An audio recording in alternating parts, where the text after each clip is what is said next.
Hey, John. Hey, Alex. I had something to say to you. What's that? Happy birthday. Oh, thank you. Wait, what? My birthday is not till another month. Yes, but when this episode drops, it will be 2 years of John and Alex Hate Stuff Good Lord. on that exact date. And I got you something. What's that? Ad copy. Oh, sweet. Take a look. Well, hey, before I read that, I just want to let you all know that I want to take a second to recommend some podcasts, great podcasts, that are now available on Stitcher Premium. Lauren Lapkus from, your comedy Bang Bang, or Freedom. She's hilarious, and she is back with a new season of her show with special guest Lauren Lapkus, the only podcast where the guest is the host. Only the host who determines the concept of that week's episode knows who she's playing until they begin. And so it's entirely improvised. You never know who's going to show up. And Lauren Lapkus is one of my favorites on Comedy Bang Bang. So, And if I may jump in, not in the ad copy, I adore Freedom, the show you mentioned, which is a Stitcher Premium original. Nice. I have not listened to that show yet. I always just like her on Comedy Bang Bang. Oh, it's great. That's where I stole our warm-up game from. Oh, fun. Yeah. You can also binge on comedy originals like Big Grande's Teacher's Lounge, which the AV Club says mine's pure gold from education's underbelly. But what's great about this is it's a behind-the-scenes look at the fictional Hamilton High School. It's told by 4 of its honors department teachers, played by UCB's Big Grande Improv Group, which is very, very funny. And you can find that on there, along with hours of original and ad-free content like Conan O'Brien Needs a Friend and the aforementioned comedy Bang Bang. You can get access to new releases, exclusive bonus episodes, and archives of your favorite podcasts, and hundreds of stand-up comedy albums, which is great because I usually like to listen to those when I'm working. Kyle Kinane is a particular favorite of mine. And I like John Mulaney. Oh, he's I'm good. everyone. Yeah, there's a reason people like John Mulaney. He's very, very funny.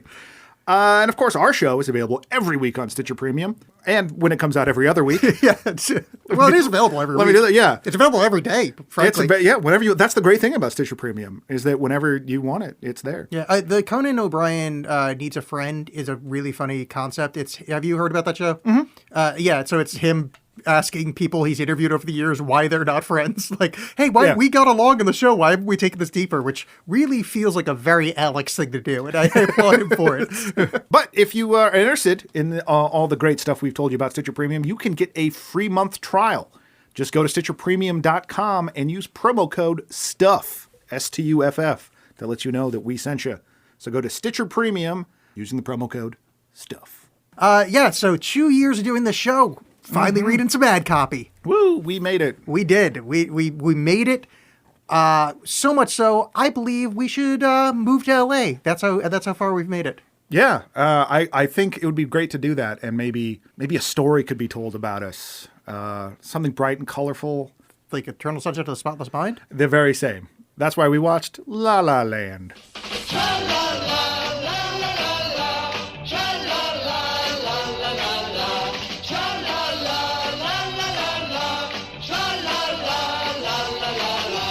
I need to tell you about this film and what it did to me. Mm-hmm.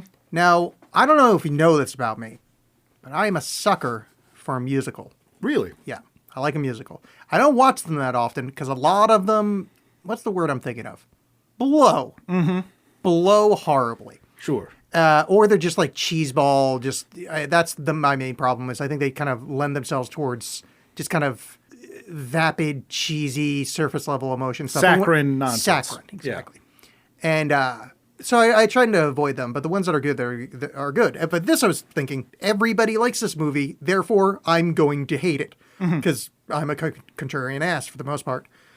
But fucking A, was I charmed from just, maybe not moment one, but really early in the movie, this thing fucking got me. Which is weird, because the music in it, not very good. I don't really like musicals. I think most musicals I saw are either animated or have the word cannibal in them. Like I've actually seen a couple Broadway shows, but I have nothing against them. There's just not something I seek out. But some of that's the same reason. I find some of them saccharine. Some of the old ones, like I got a chance to see West Side Story in 70mm at the Hollywood Theater. Amazing. Like that was so much fun. And this similar thing. I went in kind of, I don't know, I'll go see this. But I still really enjoyed it.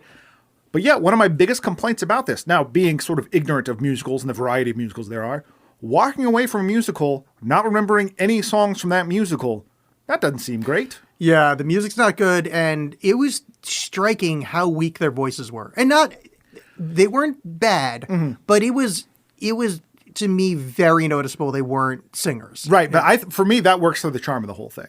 Because it does seem like, but no, I think just it gives it this element of realism that doesn't, you know what I mean? Like it's not like there's some sort of Dogma 95 cinema verite kind of thing, but it just felt more grounded, I guess. For even like some of the more fantastic stuff that happens, and as wild as it is, I kind of liked that they weren't pitch perfect, if you will. No, I got you. I think Dogma came out in like 97, 98 though.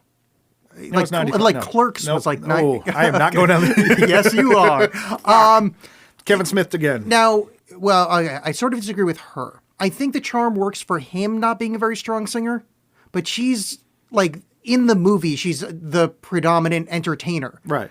It feels weird that like her character being, I want to be an actress, I want to be on stage, doesn't have a big voice. Not that it lands weird, but it's like my one complaint about But the it's Emma Stone, who's a big actress. yeah, I suppose. I just mean like in the film, she seems more like A triple threat.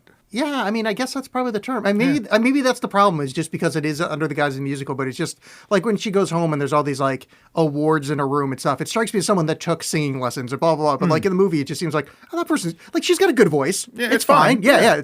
But it was weird. And yeah, you're right about these very forgettable songs. Like I am struggling to remember like anything from it. The Stars, Baby, Dancing in Hollywood. Well, there was, wait, what is it? Oh, no, City of Stars. Okay, yeah, I that's- really like watching Star Wars. It's kind of like, it's like the Avengers theme song. Where Yeah. if you play it anywhere else, I'm like, I don't know what that is. But as soon as I'm seeing the Avengers and that comes up, like, oh yeah, this thing. And there's a lot of them that sounded like other songs. It all seemed like almost like so there was a lot of times where I was like singing other songs along with it. I have no examples right now, but it's just anytime. But trust me, it happened. No, but like if people at home, if you watch this movie again, just really pay attention to the melody, and it always seems like it could go into 6 other songs. And like written by an algorithm. Yeah, we fed this computer every musical ever made, and this is Right. what came out. Though for a movie musical, frankly, anything. You know how like poison dart frogs are that color, or like things in nature like brightly colored to warn off predators because they're Yeah. poison. This movie has such a poison dart frog of an opening for me. Like it is Yes. the most, like as soon as this started, it's it's a traffic jam in LA and people get out of their cars and start singing and and I'm miserable because this just seems like being stuck in a room full of theater kids, which is one of the worst things I can imagine. Worst scene in the film is the opening. Yeah. Which starts off on a really weak foot, but I do like the cut from the musical number to them just being in traffic holding the horn down is a nice thing. And it's a fun bit. Like the idea of it is fun. Like it's brightly colored, and then they're opening up the back of a stopped truck, and the movers are in there playing musical instruments. And it's this great kind of like throwback old musical thing. But it's like watching a live version of Lin-Manuel Miranda's tweets. Yeah. It's just awful. And like also in the depressing face of climate death that we're experiencing, the whole time I'm just thinking about, look at all that space that's wasted by all those cars. Yeah. But that's not the movie's fault, but I still couldn't help but think about it. I was a little annoyed at there was a really unenthusiastic parkour guy, the guy that just kept spinning on his butt on the kind of the what do you call the highway separators, balustrade, whatever that thing is. He just kept spinning on it, and that was his big move. And he just distracted me with like, I could do that. Like that's but not. but the thing is, he might have been told like, no, you just spin. He's like, I can do all these other things. He's like, no. For the mise en scène, we need you to just spin on your ass. Whether it's the parkour artist's fault or the director, either way, it drew my eye. But that's like toddler parkour. That's like, hey, look, I could go on my diaper down the steps. Same thing with the guy on the bike. There's one part where a guy on a bike like rides up a car and turns around and like rides back down. And he just kind of looks annoyed that he's doing it. Oh yeah. There was good. The skateboarder had good timing. Like there were some nice parts, but yeah, that was the weakest part of the film for me. But as far as a entry into characters meeting each other, him like flipping her off and like holding the horn down, I thought was a fun intro. And Yeah, well, they do a lot of feints in this movie in terms of like what you think this movie's going to be versus what it is, including further down in the story, like how you think this movie's going to play out, and then it's like no. But not in this sort of like arch way, but it's just, it defies expectations a little bit. Yeah. For what you're typically, for me, what I would typically expect out of a musical that's trying to sail off of being just charming alone. Yeah, it did a good job of that. I did like it wasn't a will they, won't they. It's, oh, they're kind of dicks to each other. And Yeah. I did like how that became it actually reminded me of those 40s musicals where like the really, like it's a sassy dame. I mean, Right. for back then, you know. It's funny. I'm looking at my notes here, and like everything is based around songs I don't remember. So I feel like at one point it says, "Someone to be found" solo bit is nice, where it's like, oh, I sort of remember that happening, but yeah, the songs are just slippery. It just that was a thing. That killed some time. I mean, the only one that really sticks with me, and it's not even the song, but with their first meeting, she ends up going to this Hollywood party, and they've met before, but their first like real big hangout, when they sing just a song about like what a crappy night and what a wasted view, and then they have this like little dance.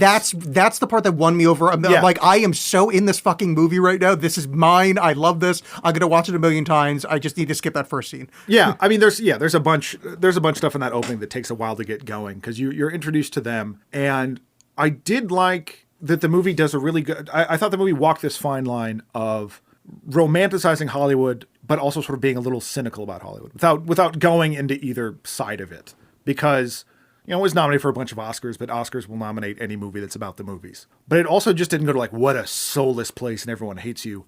You got a little bit of that in her. You get this montage of her auditions where like she's pouring out her heart, and like someone like knocks on the door and just comes in. What a beautifully articulated scene! Where And that was so well done. Yeah, she's crying, and you could see through the window on the door this lady trying to hold up a Post-it note, trying not to be interrupting in the most interrupting way ever. Yeah, really beautifully kind of paced scene, and a lot of the audition stuff I just loved, where you can tell it's just a headshot. Need to hear your voice. Okay, I think we have enough. Like, oh, it's just brutal. Which is it's funny. So when a movie like this happens, and it points out how hard it is to make it in Hollywood, any small role in that movie, I think about the people involved in that. It's like, how many other people just showed up and they did the same thing happened to them to play a character in the movie that interrupts Emma Stone. There was a 1,000-person line to play butt scoot parkour guy. Right, yeah.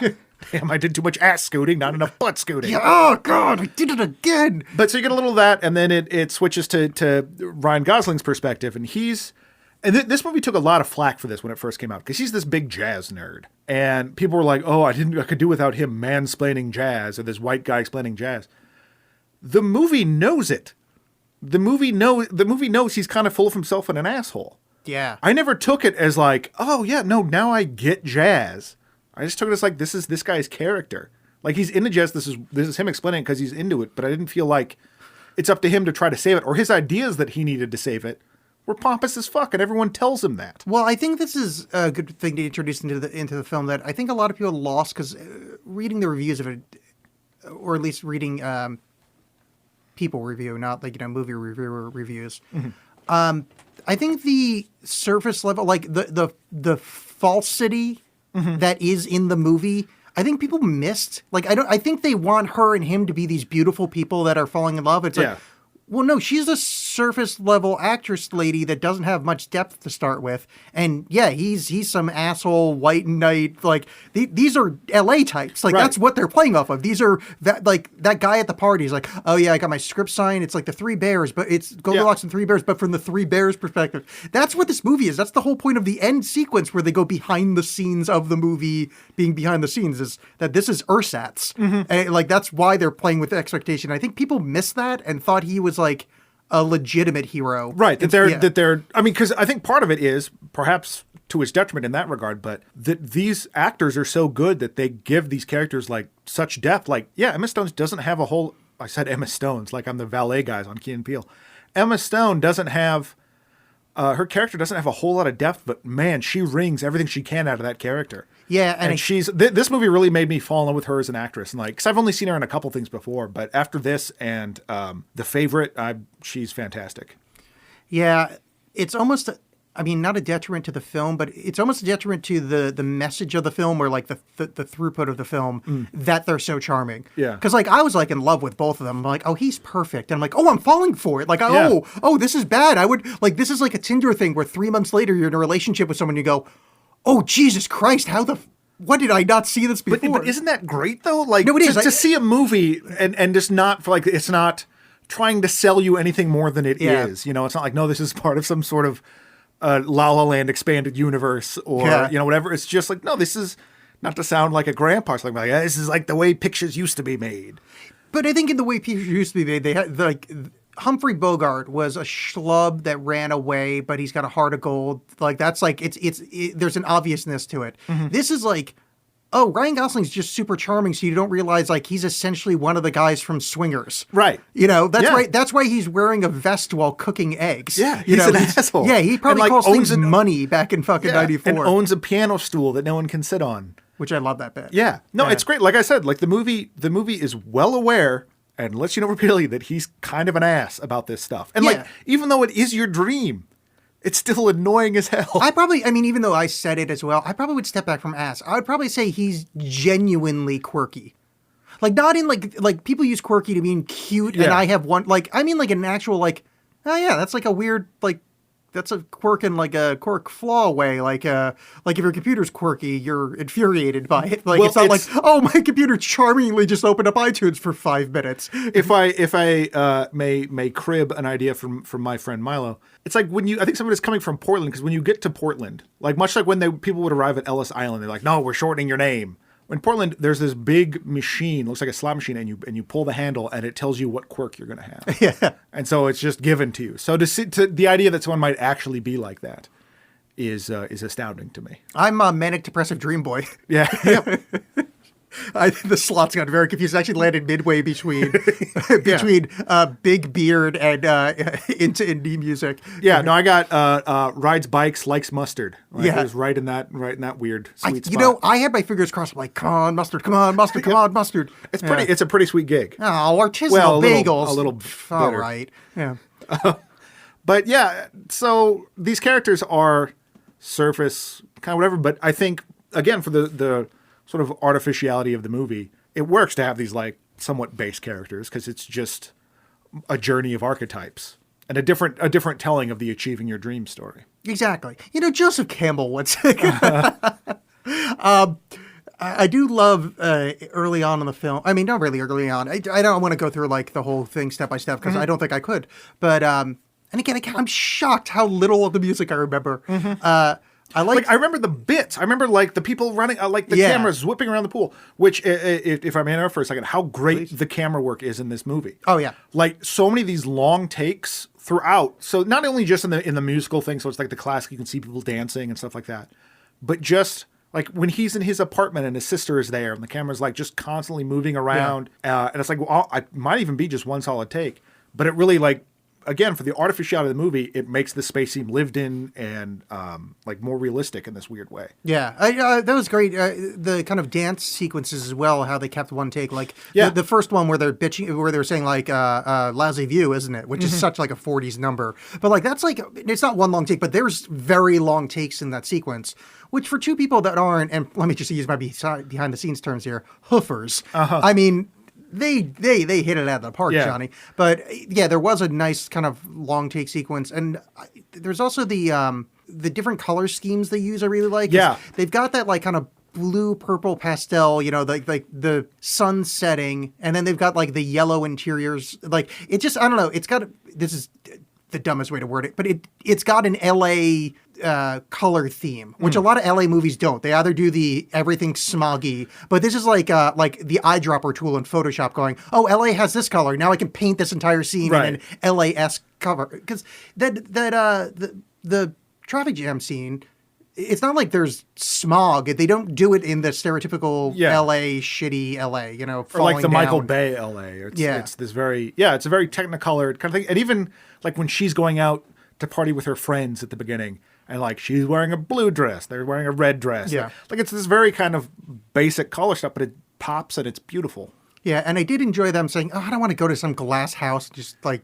deal with some douchebags. or Right. whatever. So- Social climbers that all just live in a glass house. Yeah, I did enjoy that because that is every LA movie where like it's probably LA. I'm guessing I've not been there, but like and I certainly would never if I was there be in fancy people's houses. But it's always that dickhead with like the whole glass wall that's living on a mountain, Right. fucking mountainside that's about to fall off. Yeah. What was I going to say? Oh yeah, so I like the part in the beginning of the movie where he just can't play the fucking Christmas songs. And Yeah. was it Etta Harris? No, it's oh, J.K. yeah, Simmons. J.K. Simmons, Yeah. yeah. J.K. Simmons has to fire him. That's a fun sequence because one, you're showing his kind of funny jerk side. Yes. So what I'm hearing is like, no, I'm not saying that. I'm You're saying fired. you're fired. Okay, no. So you want me to go back to the set list? I really enjoyed that. Well, it's also just nice to see Ryan Gosling not brooding and staring at stuff. Because I feel like movies I really like him in, or that I've seen that I really enjoyed, that he's in, he's just silently staring at stuff. Like Drive or Blade Runner 2049. He's just...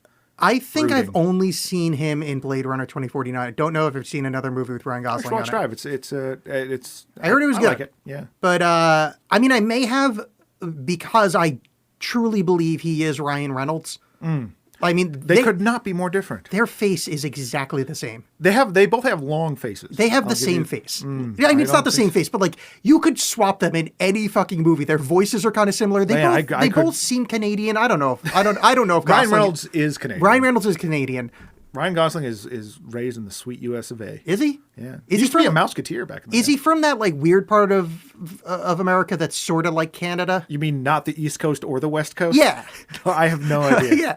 You know, the stuff no one cares about. Right. Yeah. Yes. Well, where I am from. Like that weird Yeah. corn place you're Yeah, from. the that you weird were telling corn me. place. Yeah. That's what it means. Yeah, the corn palace where John grew up. Yes, I grew up in a corn maze, and then you found me and lifted me up, and now we podcast. So her getting her car towed and having to walk home from L.A. Yeah. The movie had kind of already grabbed me at this point a little bit, but I love that narration style of, oh, I have to walk home and now I hear the music, so I go in and that's that guy. And this is the first moment of like, oh, this movie's more than it seems, is where he just fucking shoulders her on the way out. Right, yeah. It isn't a romantic meeting. He's an ass. Literally throws a shoulder to this pretty lady that he already screamed at earlier in the car. I'm like, oh, La La Land, you're Yeah. doing something for me here. And also, I shouldn't feel this way. What? But I think I'm getting like whatever male menopause is. Like I'm starting to feel everything is very sweet. I couldn't help but think she was going to go in there and meet her old friend Nick Nightingale, who's going to take her to some weird party. Because I also thought about that's why she left the party, because her friends are still there at the Hollywood party. It's just her leaving by herself. I'm like, oh, like the Fidelio shit started. She's Oh like, yeah. It's we're just walking a away. big Hollywood order. Or going back to another movie we did, the giant murder already happened because the red lanterns were hung outside. Right, yes, yeah. It's a 2-year anniversary, so let's just reference everything. Yeah. We're like Avengers Endgame. It's just going to be stuff for people that liked us at the beginning. Yeah, and that's where Ruby Rod came out. And yeah. No. But yeah, so yeah, he's working at some restaurant playing Christmas tunes, gets kicked out because he's an asshole and he's got the jazz flowing in him, baby. And yeah, just you think this is their meet cute, and no, he just shoulders her. And later she's at a party, and correct me if I'm wrong, but doesn't she date like a couple of Gregs? Because I thought like the scriptwriter guy she meets is also named Greg. I think so. And then later when this her boyfriend Greg, it's this financial bro. If And that's I thought that was a hilarious little I think bit. they made them look like each other on purpose. So I think that's maybe they had the same name as well. But oh god, I love that guy at the party. That was But talking also- about the reimagining of Goldilocks. Yeah, that guy is actually a scriptwriter, and I think wrote Wonder Woman. Oh really? Yeah. What I love though is that and then a little bit later, I think it's like spring because this movie takes place during different seasons. There's title cards telling you that she's at a different Hollywood party, and there's this horrendous cover of Take on Me playing. Yeah, it's And I'm thinking about how much I hate movies that do this kind of thing. Like, why is there this cover? This is awful, and kind of like the artificiality of Hollywood and movies and how they do this kind of stuff. And then it turns out it's Ryan Gosling is playing in this crappy band that's doing the cover, and I like that slow reveal. Yeah. Again, I've talked before how I'm just a sucker for what ends up being diegetic music, but in this case, I really liked it because I was very annoyed, and then. Yeah, and him playing the guitar is Yeah. beautiful, but also nice setup for later where he gets, where the band becomes big and he's essentially playing guitar in the band. Yeah. It is a nice, this movie does have nice, kind of circular, like callbacks to itself. That doesn't underline. It just sort of, a lot of Yeah. them, they just kind of let it play and lets you watch. Yeah, and so this was the party that they do the walk home, watching the sunset. That Right. was the Take on Me party. Yeah. So here's the things I like about that. One, that dance sequence is lovely. I like how ugly this is. Like, I don't know. It's just like a fun. That's so 1940s. Yeah, that just style. like, I hate you, but let's dance about it. Yeah. Not like the Beat It style. It's like, I hate you, let's have a dance knife fight. Yeah, which I mean, I also like as well. Sure. West Side Story, as you referenced. Beautiful, but the small moment I liked in that was two small moments. One, she can't find her car. The running joke of everybody has a Prius. Sorry, it's easy, No, but I found yeah, it funny. It's whatever. It's an easy joke, but Yeah. it's look. I gotta laugh at it. But I did like just small moment of because he's trying to be a dick. After he lets her off in the car, he's like, "No, I'm just up here." Because the pretense was he's walking to his car because it's in that direction. And after she drives off, it's revealed no, his car was directly across the street from the house. He just wanted to walk with her. Right. It's small and stupid, but that's one of those moments a lot of movies don't commit to something like that. It would just be the obvious thing where it's like you're showing him being the asshole, but also him being it's early knowings of like, oh, maybe he actually is like a decent guy underneath the thing. Yeah, he stops by the coffee shop and she's in the middle of a gluten conversation, which is, I'm just going to say very LA, having never been there. Sure. But I've Yeah. watched a lot of TV, so I'm pretty sure I understand it super Yeah. well. But I do like that shitty customer lady of, is this gluten free? Well, why would it be gluten free? But again, like I think that was the first one that hit me, where I was like, "This was someone that auditioned for this role." And like, honestly, like, what's with all these? You know, did someone have was really going about like I used my internal struggle with gluten in this audition, and then someone just interrupted them and. Yeah, he picks her up at the coffee shop, and they're going on the walk, and that's where him being kind of insufferable about jazz. Though I do like I don't like jazz, and his immediate what? Yeah. His overplayed thing is kind of fun because I like that style of person in real life because I like a pretentious person when they're like obsessed with something. Shut up. But I don't like when they have no humor about it, and I like how Right. he immediately went into shtick. Yeah. And I like that. Well, even their whole thing previous, where he at the party where he's in the shitty band, they're this '80s cover band, and she makes them play. Was it Hungry Like the Wolf? No, it's "I Ran" by Flock of Seagulls, which is just like the keyboard part of that is real stupid and basic. And he like corners her later, and it's kind of like they're having this fun, flirty, angry thing. But just when the guy comes over and is like, like, hey, next set, it's like he doesn't tell me what to do. It's like he just literally told you what to do, Yeah. No, but he doesn't. Like that kind of. Like you get the sense that he's still an asshole. Yeah. But it was done in a fun, playful way. Yeah, it's like not even self-referential, but like, yeah. Not like in the, again, I mentioned earlier, watching Vice Principals and Danny McBride, his whole shtick is like, I'm an asshole and I'm good. Like I'm a funny asshole, but I'm like, it's like that same exact scene would play out in a Danny McBride thing, but he'd be a lot less likable about it. He's still funny and hilarious. But you wouldn't walk away going like, oh, that's kind of charming. Yeah. Where Ryan Gosling pulls that off. I blame them mostly on the jawline. Because I don't know if you picked up on this. That Ryan Gosling, great teeth. Oh, no, I did. I was looking at the teeth. I wasn't either. I just was about to compliment him, and I realized, I haven't commented on a guy's teeth in a while. Yeah. So I'll just go for it. I will say, however, Emma Stone, some big eyes on her. Yeah. Those are some fucking big ass eyes. Yeah, Christina Ricci style. Yeah, she's got some reachy eyes, but not nearly as big of a forehead. So it's like kind of far more proportionate. You're focused on the eyes. Yeah, not the forehead. Which as someone with what I think gently would be called an 8 head, I'm with Christina. Yeah. I feel like Solidarity. we could have some very gray alien looking children with the size of this fucking cranium. Give birth to the leader from Hulk. Yes, exactly. I'm trying to. What was the name of the MTV show? Was it just called The Head? The Head, Yeah, yeah. yeah. That's me and Christina Ricci's kid. But no, she's like, particularly at the beginning of the scene we mentioned earlier, where she's giving this very heartfelt audition, and the person interrupts. She's just on her character's supposed to be on the phone doing this, and it's all in the eyes, and it's very impressive to have to play that part as an actor.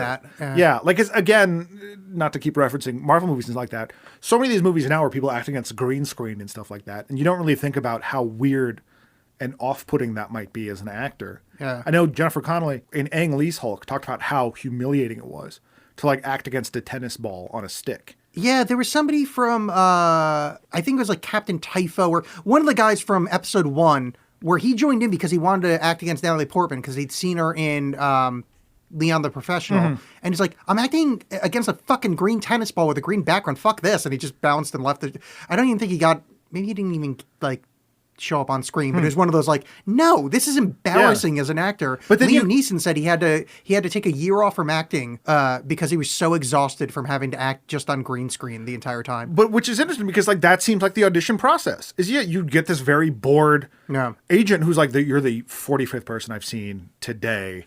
Okay, give me the speech from Taken. You know, but you're talking about everybody had to rehearse or audition for the role. How great must it be for an actor that's got on so many auditions to be the dickhead on the other side on the other side of the desk for once? Yeah. Oh, that must be so much fun after like years of struggling, and you land the role and you get to be the dick that. Oh, that's. I so dedicate good. this performance to Gary over at Spellman Casting. You know what you did, Gary. Fucking Gary.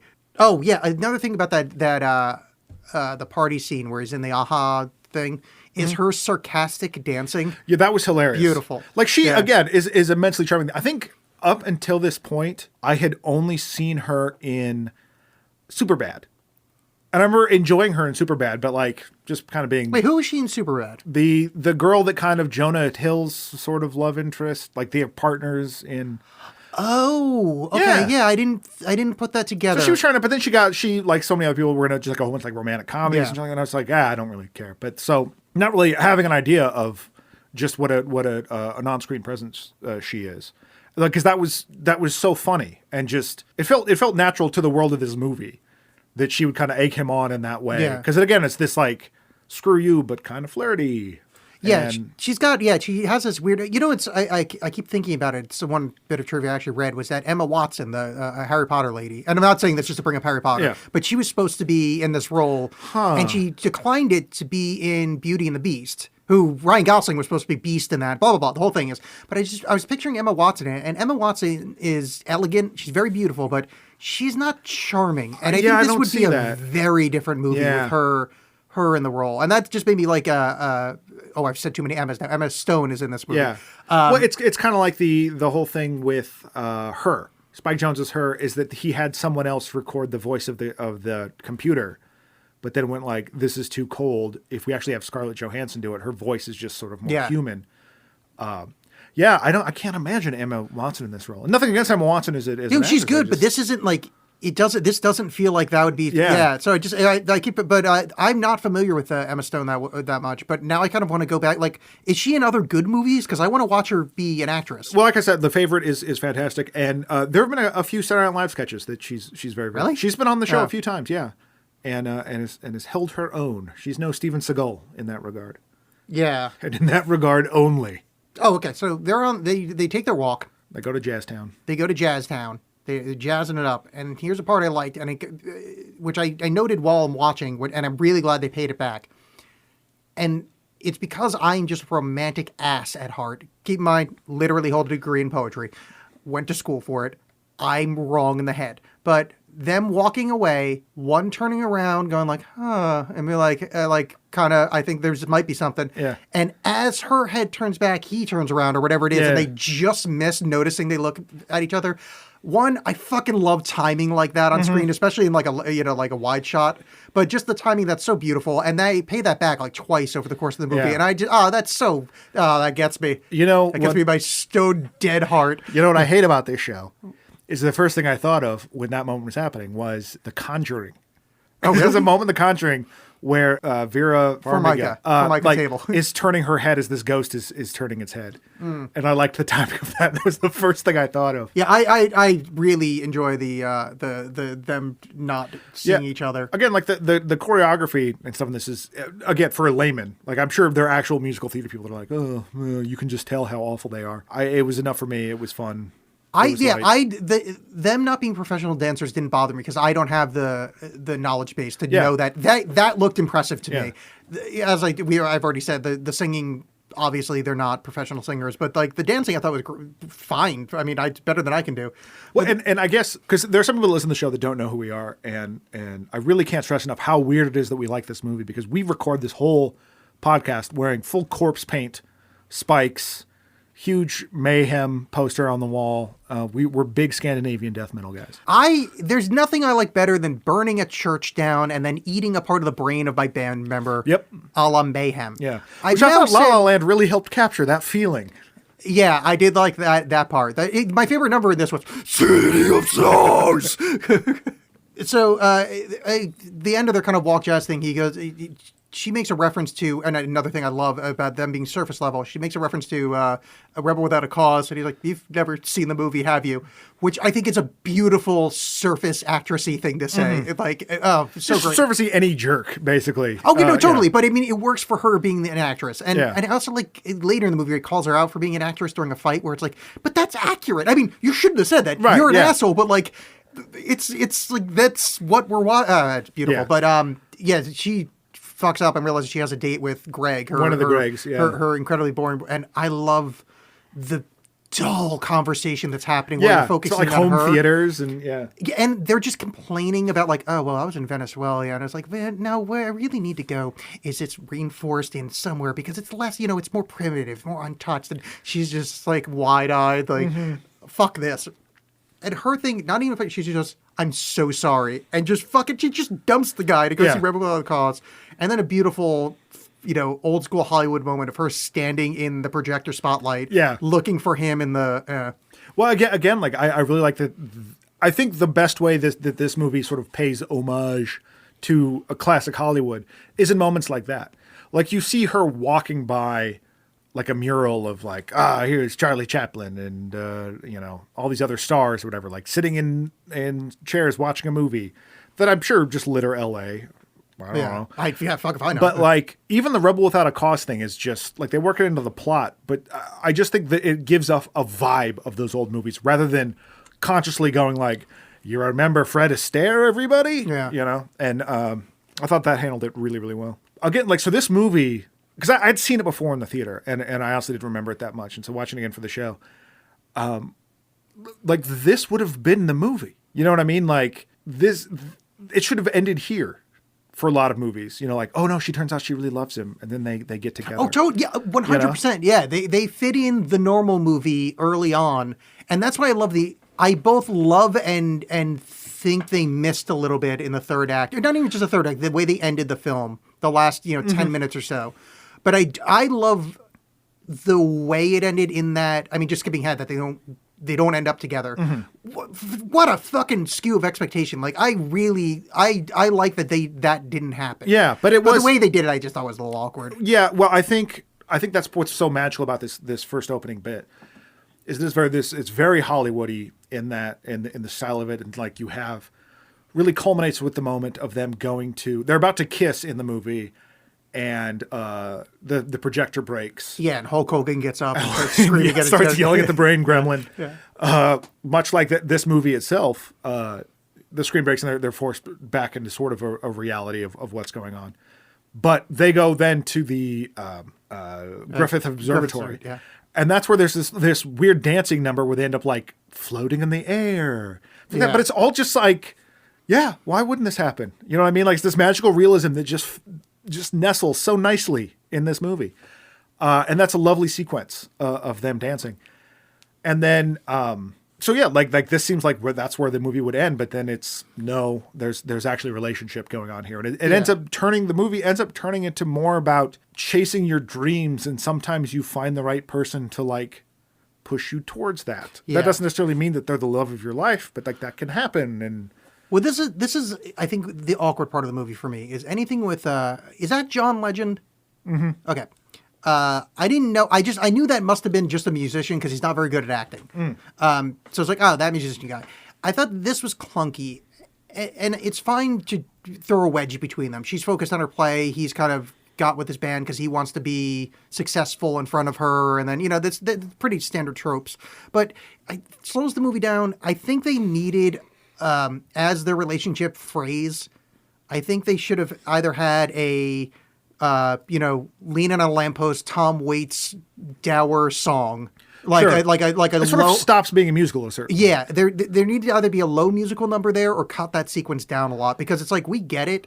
We didn't need so much of him and her. Like I don't know, it didn't sit right. I understand the idea behind it in terms of, so here's this classic Hollywood.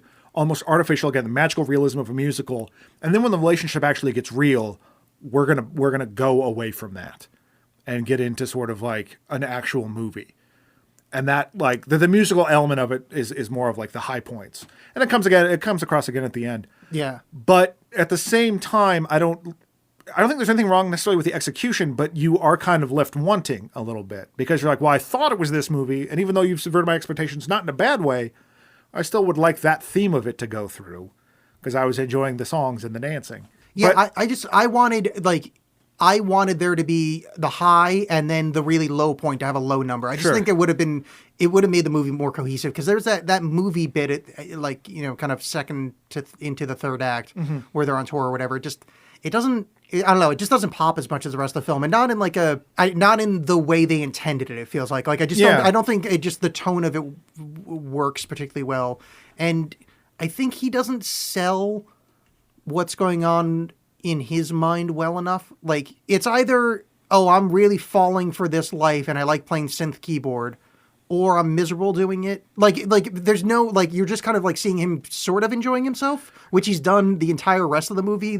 Right. Like, well, because you get the sense that, particularly in the photo shoot scene, that he is like, he's happy to have this work. And one of the reasons he got the steady gig was that she kind of threw him a little shade of like, that seemed like a thing and wouldn't it be great if you had a job and you could do this to, pay for your dream club. That he's like, oh, what am I selling my soul for?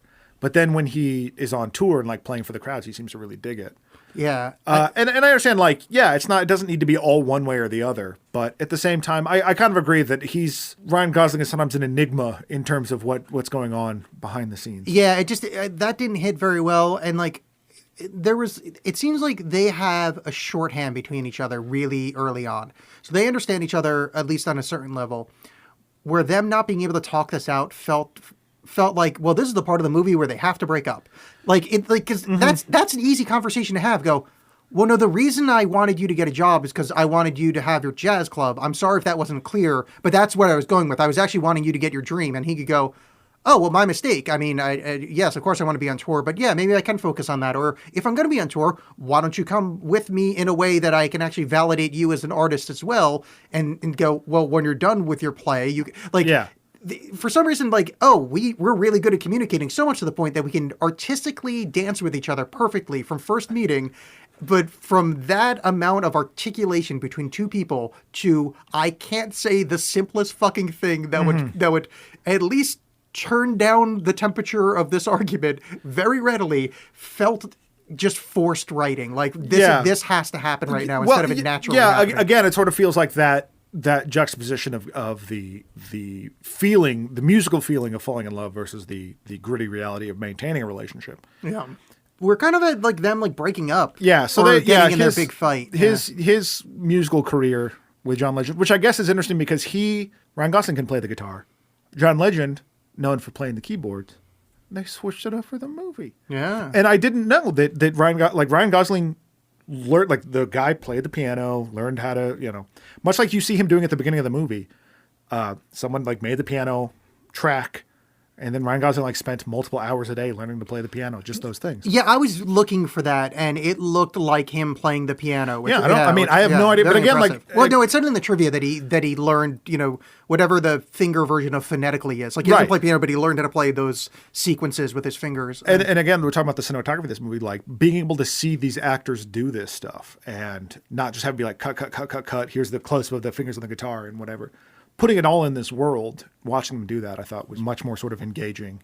Yeah, the only musical part I didn't care for was anything with John Legend. There's something about him that rubs me the wrong way. Not like musically. Like, I think he's a fine musician, but like on-screen presence, there's just something like... It just felt... Did it just kind of feel like, hey, everybody, here's John Legend? Yeah. I think it's just like, even Meatloaf in Fight Club. He does a great job. He hits it out of the park with that role, but it's still like, hey, look, it's Meatloaf. Yeah. Like, there's just, I can't not just look at him and go, hey, fuck, it's like, even like Ryan Gosling, the man is incredibly famous, but I fell into it. I forgot that's Ryan Gosling. Well, yeah, I mean, and again, with the whole charm of this movie, it's like, man, these are movie stars in that like classic sense. Yeah. It's not like, here's a drunk Colin Farrell showing up. I don't know why I picked on him, but I did. I don't know, why not? This is where I said... He's Hollywood's bad boy. I'd like to have a sad number here. So her play takes a shit. He doesn't show up, and she just says, fuck this, I quit. in the reality of things, like a whole text conversation would have happened. Also, But I like that they didn't do that. I honestly do. yeah, but this bothers me. Again, it's a little lazy writing wise. This is where they need to break up because they're good at communicating. He seems like a nice guy. He at no point does he say to John Lennon, "Hey, could I push back the photo shoot 2 hours?" Which is something that they're used to because they deal with rock stars all the time. Yeah. I need to go see my girlfriend's play. Well, he even straight asks, like, is that okay? And not in a threatening manner, in a very friendly John Legend manner. Yeah. And Ryan Gosling. But it's also, maybe Ryan Gosling is actually making that choice at that point because they've already had the argument.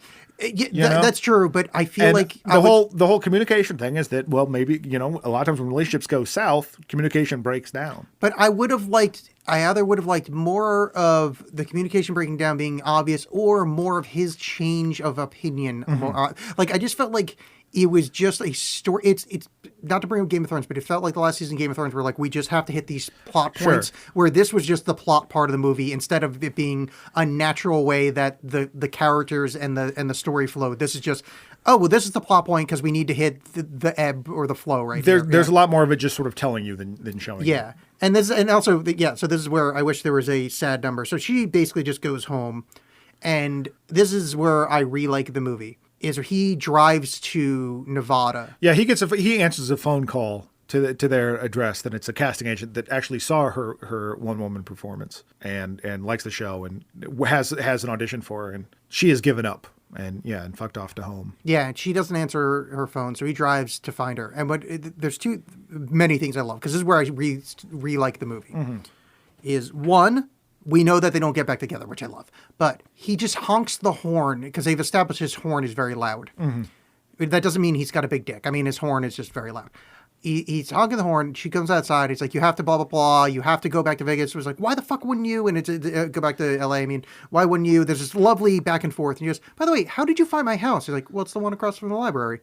Which is like, oh, you sweet little man. Yeah. You listened to her. Very so you subtle drove thing. Yeah. from fucking LA to some small town in Nevada, found this library, and that's why you honk the horn adjacent to a library to find this lady. Yeah. And that should be, and this is what I love about the movie, that should be that is the man for me. Who the fuck does that? Nope. Yeah. That's just him being a nice, that's just him getting her the fucking. Yeah, I want to help you do this because I think he genuinely thinks she has the talent and the mox to do it. I think that is a fucking beautiful bit of writing, and it almost makes up for like the hacky we're in a fight bit. Right. Yeah. Oh, okay. This is a beautiful thing. Love, exciting and new.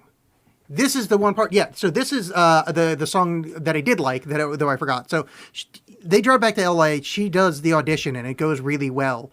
There were Griffith's Observatory overlook during the day. And it's like, well, where are we at right now? And this is the Here's to the Mess That We Make song, which is not a great song, but I love the message of it. It's just like, I don't know. It's just messy life stuff. And like, I don't know where we're at, but you just got a cool audition and I'm on tour and here's to the, like, life is messy. And I'm like, oh, I like this. Like, it's not like, we're not moving towards clean, happily ever after. They're not even trying. Yeah, I think that's, again, expectation, and maybe I just don't watch enough. Maybe every musical's like this, and I've only seen the shitty ones. I don't think so. Because also, I've noticed not a single singing cat in this. That's true. Yeah. and with my experience with musicals, finally, we're getting to it. Yeah. All right. Here's the mess that we make. Lovely, beautiful thing. 5 years later, I like this happening, but I think them doing the fake out of whether they're married or not was a little obvious. It's because I feel like in the scene before, they really solidify like, this isn't about us. This is about you. Yeah, this is like, we've now done the mess we make thing is like, okay, this is the transitory period. This is life being messy. Yeah. So this isn't the lead up to 5 years later, wife and kid with each other thing. So that was a little awkward. That whole last bit just felt a little too extended for my taste. But yeah, I didn't like her with the guy that looks like Greg. Yeah, who's one of the actors from That Thing You Do. That's the only thing I recognize. Oh, that's totally him. That's the main guy. That's like the drummer guy, right? I've never seen the movie. Oh, yeah, no, that totally. You would like That Thing You Do, I believe. It's a weirdly charming film.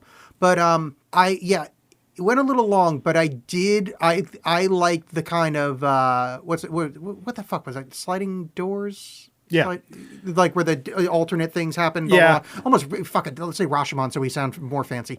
Like I like that where they're stuck in traffic. He's like, fuck it, let's not go to the thing. Let's stop somewhere and get food. She walks in and Karabas, it's Seb's. Yep. That's a Star Wars Rebels reference. Nope, Okay, because you got it. Yep, I did, and I'm not happy. You should feel terrible about that. But yeah, and then he's playing jazz, and it's great. And Well, no, he's not. This is what I like. He's not playing jazz. Some other guy's on piano, and then he comes up, because I think that's a much better setup. Yeah. Is they walk in, somebody else is on piano, get a drink, sit down, establish. I'm not used to movies doing things well, so I like to point it out. Like, we watch so many things with some asshole with a cape. So it's like, it's beautiful. It's a beautiful thing, because then they establish him coming in, stage left or whatever, and it's like, I love that, and that's the eye contact thing that they're going to call back once again, but they meet, that they're there. He plays the song, and I think that this is a combination of an infuriating and beautiful, that within the song, it's the story of what their life would have been, which is hacky as fuck, but they did it so well. That sequence is beautiful. It's a nice sequence. As irritated I was, like, I just fucking saw this movie. Yeah. Like, it was still kind of sweet. Like, it had won me over enough that I'm like, all right. And I liked when they're doing the Daffy Duck being erased by the cartoonist thing, where they go behind the scenes of the movie and they're in like painted things and they're in the fake Paris and I'm like, oh fuck, I'm so in. I'm back. I'm back. It's just wearing the artifice on its sleeve is great. And I love that they circle back around to the traffic jam, going, okay, we should probably just leave the highway, going back into the club. Her douchebag that I really hate that her husband looks like the shitty boyfriends from before, because it makes you feel like her life didn't work out. But but her kid looks awesome, so maybe But I also like that kind of. I mean, it's a bummer for, I suppose, that character, but it also, again, for not everything being sparkly and nice. That like, well, I'm sure she likes this guy fine, but he probably sucks. Yeah, I just wish he didn't look like fucking Greg. Yeah. But, I love that the world's full of Gregs. I love that they take the exit. I love that they walk into the same club, and that circles back around. It was like so beautiful. And her leaving, boyfriend's like, or husband's like, we want to have another. She's like, nah, we're good. We should really head home. Yeah. Life is in the way, Jurassic Park style. But then she turns around the way back, and they didn't miss. They make fucking mad eye contact. Like, hey, I see you, you see me. Look, it worked out. I even got the musical note as the possessive S. It's like, oh, that's such a great callback. It's so beautiful. And also, it made me feel like, oh, this movie tricked me, because I thought I was clever to notice them not seeing each other in that one scene. But no, that's apparently the most obvious fucking thing in the goddamn universe. And they fucking held my hand to notice it. But I'm like, ooh, look how they're using this. But I also just like that, fatalistic isn't the right word, but just that like, this relationship was great, and it was wonderful for the both of us, but it wasn't meant to be in that way. And I like that, rather than like, oh, and everything's perfect all the time. Yeah, and they did establish with that "I'll always love you" thing. Yeah, which I like that on a like. I have like, I mean, I'm going to take 2 girlfriends in the past that I'm pretty sure, like, whatever age I live to, I'm still going to love them in some way. Like, it's just, no, this is like a permanent thing. Like, it's just like you've etched yourself in, and I like that's. Not that it's subtle, but that's a sort of love you don't see in movies very often, where it's like, yes, this was romantic, and it still is, but it's not. Dana Gould always had a bit about that, where he's talking about how like movies always end with that, because it doesn't show Sleepless in Seattle 5 years later, where it's like, I don't know, just buy whatever fucking cereal you want, or whatever. Oh, yeah. Where it's just that kind of shit. And I like that this kind of did a little bit of that. And that love, because again, talking about that sort of the fake out of the marriage thing. Yeah, the scene before, they're literally going, no, I'll always love you. It does feel like this finality to it, that like, no, we both recognize this is done, but it still meant something, and it doesn't have to be forever to still mean something. Yeah, and I like that for being a on its surface of sort of a facile musical. It was deeper than expected in that way. Yeah, true. I can't say enough how much I enjoyed this movie, and I was shocked by that. Cause I'm actually kind of stoked that it worked out this way, because I remember when I saw like walking out, just be like, yeah, it's fine, and that's still basically my opinion. I want to watch all of this movie, but about 12 minutes, another 60 times. I love 87% of this movie. I'm in fucking love with. And I was not expecting to like it as much on the second watch, but I still did. But going back to kind of what you were saying earlier, it is a movie that I had fun watching, and for the purposes of this show, I had fun talking about. But by tomorrow, I'll forget everything about it. Yeah, and it is. And I don't necessarily think that's a bad thing. If you want to talk about like awards and stuff like that, that's a whole other conversation. But it was a wonderful movie experience.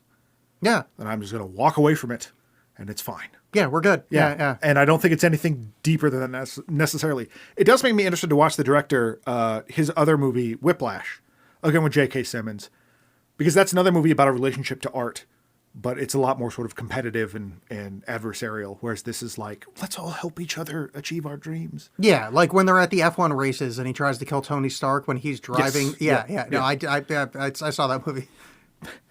I'm so mad I get that reference. Yep. So this is the second conversation today that I've had about Iron Man 2. Oh, really? Yeah, that tells you where my unfortunate. life is, how my life is going. It's terrible. But anyway, no, it is like, it's fluffy enough that, yeah, I can just walk away from it and it's fine. But I still think like it's worth seeing and thinking about. I just don't think that's going to hold up. Like you're not going to think about it too much after you see it. Yeah, I think it's a elevated musical, like at least like as far as like the themes of it, which Yeah. is nice because a lot of musicals are really just hey, here's a snappy number, let's just Yeah. have. So it's nice to see adult love shown on screen instead of the kind of whatever that epic kissing in the rain, and that's the entirety of it. That you weirdly enough, kissing in the rain. This almost reminds me, like the love in this movie almost reminds me of High Fidelity, with that kind of. I don't remember that movie. Oh, all right. But Well, I'll take your word for it. yeah, people at home. I'm agreeing yeah. with you. Yes. Yeah. So La La Land, John. If there's one thing I like more than a musical, it's a World War II alternate history. I can believe it. You sold that real well. Yeah, well, I don't know how to describe it. We're gonna watch Inglourious Bastards. Yeah. The Tarantino one, not the other one. Yeah. But anyway, yeah, we're going to Quentin Tarantino's Once Upon a Time in Hollywood is playing at the Cannes Film Festival right now and is generating some hot buzz. And we like to be on the forefront of hot buzzes. Hot buzz. Hot Thy name be Jaws. Buzz, yeah. Jaws rhymes with buzz, if you think about it. In a way, if you say one of them weird, If you think about it in like a MAGA hat wearing way, it Yeah. totally rhyme. Yeah, Inglourious Bastards. Excited to see it. John and I were just discussing maybe our first foray into a Brad Pitt movie on the show. yeah, certainly our first foray into the works of Quentin Tarantino. Yeah, but more so, it's shocking to me, and I'm gonna have to go through every movie we've seen so far on the Yeah. show if we've not done a Brad Pitt. That seems bizarre to me. That Right? Somehow we would have missed a Brad Pitt. Yeah, and your favorite Eli Roth. Eli Roth, yes, everyone's favorite. John's He's- favorite. John loves not only his movies but his politics and his views on women. That is. I'm actually unfamiliar with anything Eli Roth has to say. Look, I'll be honest with you. I think I just confused him with someone else and intimated that he's a shitty person, and I think I'm thinking of a different I guy. don't know. Based on how bad Cabin Fever was and some of his other movies, I'm inclined to think that that's the case. Yeah. But I don't know the guy. I don't want to say that much, but I think his movies are trash. Yes. So we're watching that next week. John, if you could do me a huge favor and to end the show, could you tell them our Stitcher code again? Once again, get a free month trial of Stitcher Premium. Go to StitcherPremium.com and use the promo code STUFF. Yes. Do that thing that John just said. Yeah, it's a free month. Yeah, free month. Like you just you don't have to pay. So You finally don't have to pay for this podcast, and you can get a free month. yes. Okay. Bye. Bye, everybody.